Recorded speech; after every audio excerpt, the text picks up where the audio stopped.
Picture this. The mist clears over the Hudson River, but instead of the familiar steel and glass skyline of modern New York, you are greeted by something entirely different. A towering perimeter of fortified stone, massive bronze gates, and the rhythmic, thundering sound of thousands of leather boots hitting paved stone. Welcome to a massive what-if history scenario. What if ancient Romans built modern New York City? We are not just talking about putting a few marble columns on Fifth Avenue or wearing togas on the subway. We are talking about a full-scale logistical, military, and political Roman application to the most famous island on Earth. The Roman Empire was the ultimate machine of engineering and conquest. They did not just occupy land, they completely terraformed it to suit the needs of the Republic, and later, the Emperor. Rome wasn't built in a day, but how would their legendary engineers handle the Big Apple?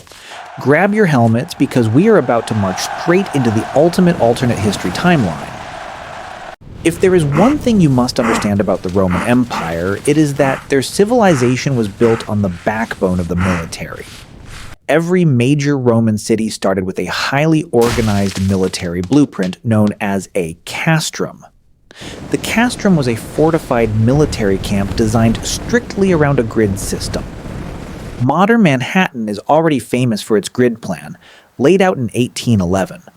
But the Romans would have done it 2,000 years earlier, and with a much more aggressive purpose.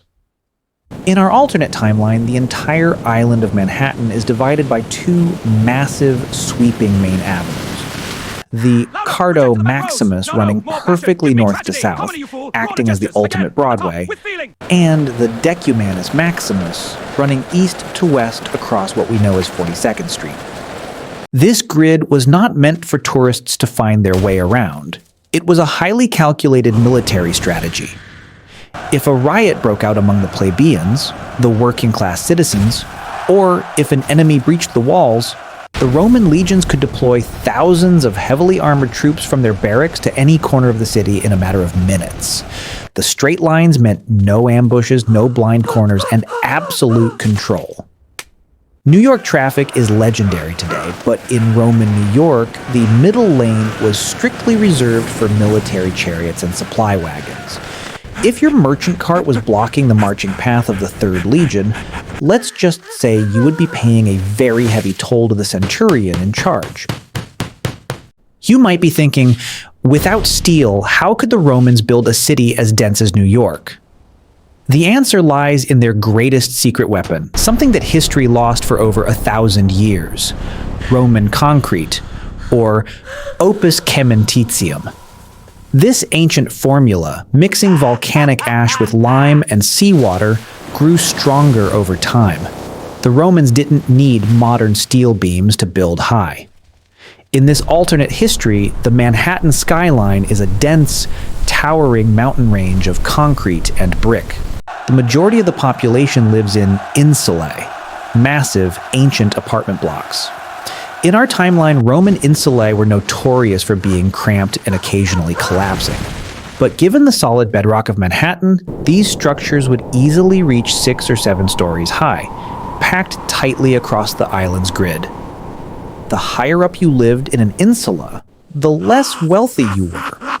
The elite patricians, the ancient equivalent of Wall Street billionaires, lived in sprawling luxury villas on the ground level, complete with indoor heating and private courtyards, perhaps clustered around the wealthy district of the Upper East Side. Meanwhile, the ordinary citizens climbed hundreds of stairs every day to their rooftop dwellings. Fire was the greatest enemy of the ancient city.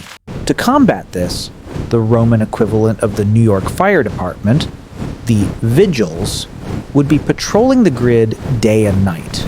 They were half firefighters, half night watchmen, armed with water pumps, axes, and a very low tolerance for anyone leaving their cooking fires unattended.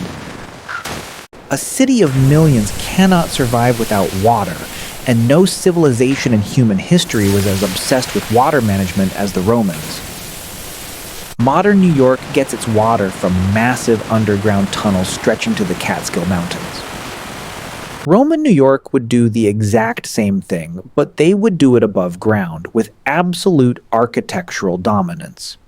Imagine looking up from the streets of the Bronx and seeing a colossal, multi-tiered stone aqueduct towering over the landscape, carrying millions of gallons of fresh water straight into the heart of Manhattan. These aqueducts were marvels of gravity and engineering. Once the water reached the city, it poured into massive distribution tanks called castella. Water distribution was a deeply political tool. A newly elected governor or ambitious senator would fund the construction of a massive public bathhouse right in the middle of Central Park to win the favor of the people. These thermae were not just places to get clean. They were the ancient equivalent of country clubs, community centers, and networking hubs all rolled into one.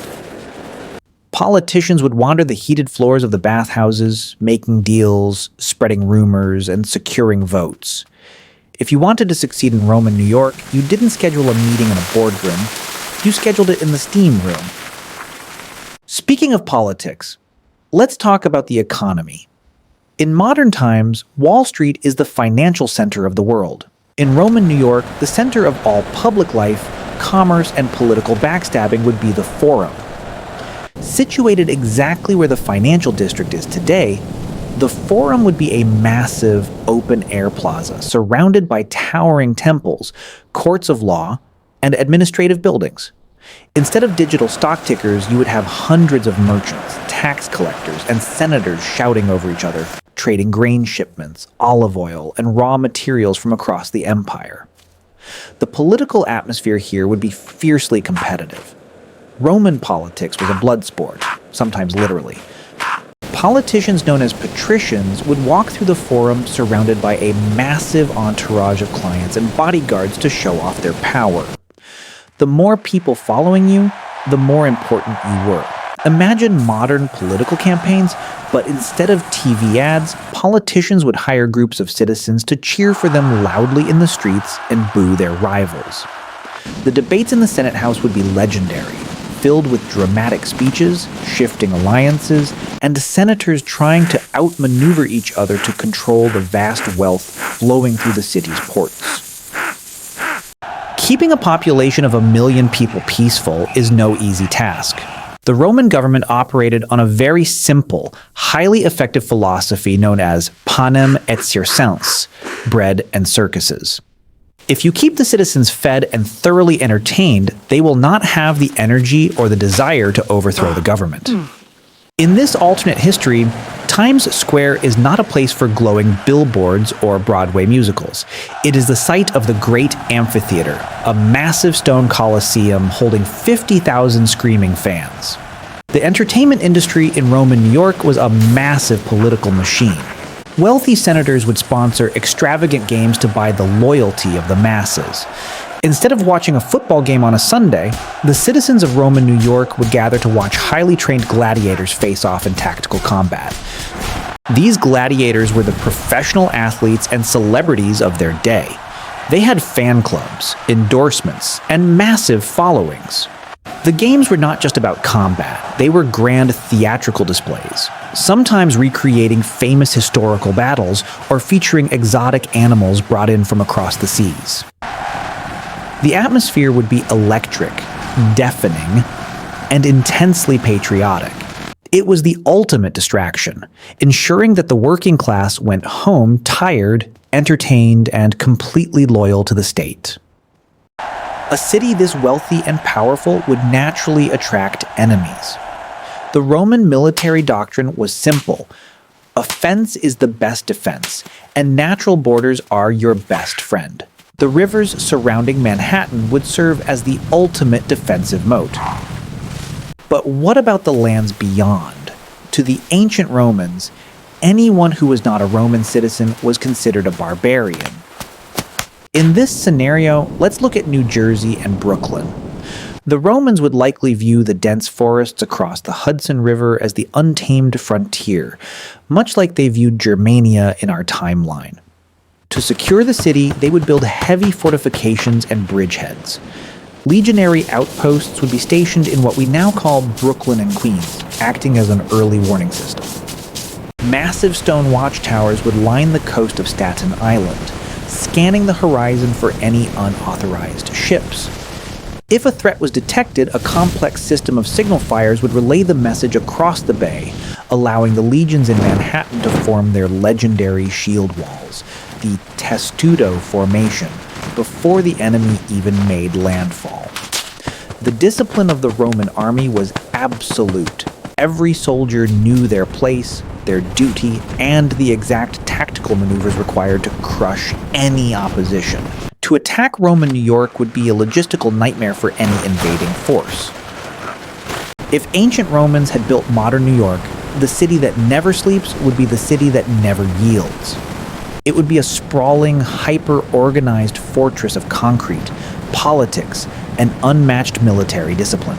The culture would be loud, aggressive, and fiercely competitive. Which, if we are being honest, isn't too far off from the New York we know today. It is a fascinating what-if history to imagine. A city where the subway tunnels are replaced by flowing aqueducts, where Wall Street brokers wear togas, and where the traffic is managed by centurions. History is shaped by those who build, and the Romans were the greatest builders of the ancient world. If they had claimed the island of Manhattan, their empire of stone might still be standing today.